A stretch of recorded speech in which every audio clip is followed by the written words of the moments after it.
দর্শক, আওয়ামী লীগ নিষিদ্ধে যখন উত্তাল এই যমুনা সন্নিকটে আমরা দেখছি যে পুলিশের কিন্তু অবস্থান কিন্তু এখানে রয়েছে এবং সেই সাথে অসংখ্য পরিমাণে পুলিশ সদস্যরা কিন্তু এই জায়গাটিতে ব্যারিকেড দিয়ে অবস্থান নিয়েছে। ঠিক তার সামনে কিন্তু অবস্থান আছে যারা আওয়ামী লীগকে নিষিদ্ধ চায় তাদের কিন্তু অবস্থান আমরা লক্ষ্য করছি এবং সেই সাথে ডিএমপির কমিশনার যিনি রয়েছেন তিনিও কিন্তু ইতিমধ্যে চলে এসেছে এই যমুনার যেখানে প্রধান উপদেষ্টা থাকেন সেই বাসভবনের সন্নিকটে। এবং আপনারা দেখছেন ডিএমপির যিনি কমিশনার রয়েছেন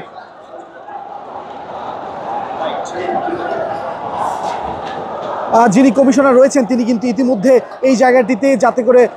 যারা বিক্ষোভ করছে তারা কোনোভাবেই ভিতরে প্রবেশ না করতে পারে এবং তারা এই জায়গাটিতে যাতে করে প্রধান উপদেষ্টার বাসভবনের নিরাপত্তার জন্য পুলিশ সদস্যরা কিন্তু ইতিমধ্যে এখানে ব্যারিকেড অবস্থান নিয়েছে। এবং আমরা যদি আপনাদেরকে একটু দেখাই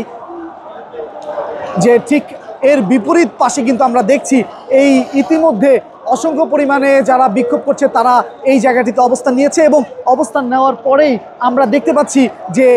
সকলে কিন্তু অপেক্ষমান অবস্থায় রয়েছে যে এই জায়গাটিতে আসলে কি হয়, আওয়ামী লীগ আসলে নিষিদ্ধ হবে কি না। সেই কারণে কিন্তু আমরা দেখতে পাচ্ছি একদিকে রয়েছে পুলিশ সদস্যরা এবং বিপরীত পাশে রয়েছে যারা আওয়ামী লীগকে নিষিদ্ধ চাচ্ছে তারাও কিন্তু এখানে রয়েছে এবং সেই চিত্র কিন্তু আপনারা দেখছেন ইতিমধ্যে।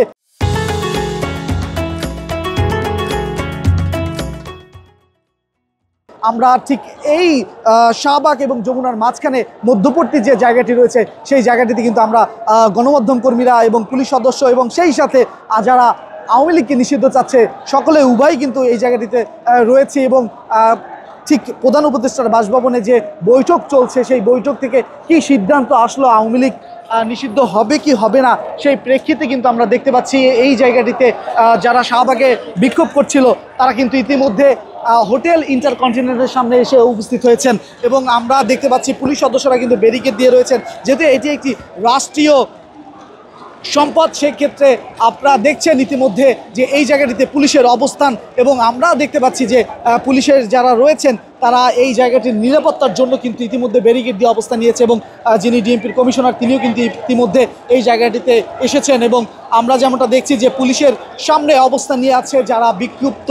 জনতা, যারা আওয়ামী লীগকে নিষিদ্ধ চায় তারা কিন্তু ঠিক সামনে অবস্থান করছে। তবে সময় যত গড়াচ্ছে ততই কিন্তু আসলে সকলের মধ্যে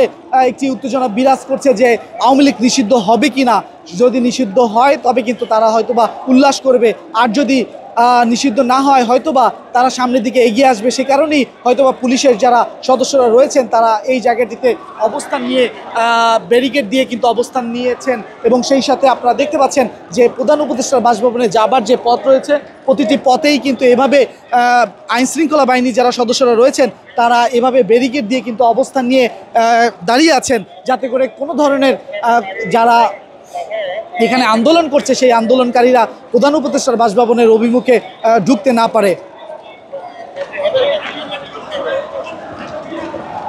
দর্শক, আপনারা দেখছিলেন এই মুহূর্তে প্রধান উপদেষ্টার বাসভবনের সন্নিকটে কি হয় সেটি দেখতে অবশ্যই আমাদের সঙ্গে থাকুন এবং আপনার মূল্যবান মতামত আমাদের কমেন্ট সেকশনে জানাতে পারেন। এবং সঙ্গে ছিলাম আমি মোহাম্মদ রায়হান হোসেন। আপনারা দেখছেন কালের কণ্ঠ।